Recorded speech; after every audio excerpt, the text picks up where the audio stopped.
તો દ્વારકા જિલ્લામાં દ્વારકા અને કલ્યાણપુર તાલુકામાં વરસાદી માહોલ જામ્યો હતો। દ્વારકામાં વહેલી સવારે 1 ઇંચ જેટલો વરસાદ વરસ્યો। તો વરસાદની વચ્ચે દ્વારકાધીશ મંદિરની 56 સીડીના આહ્લાદક દ્રશ્યો સામે આવ્યા હતા।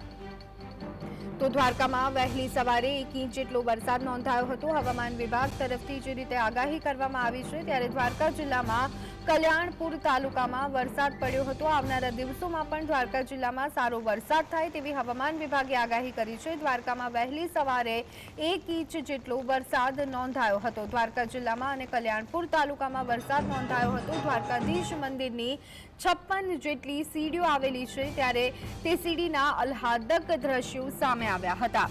તો દ્વારકામાં વહેલી સવારથી 1 ઇંચ જેટલો વરસાદ ખાબકી ગયો છે।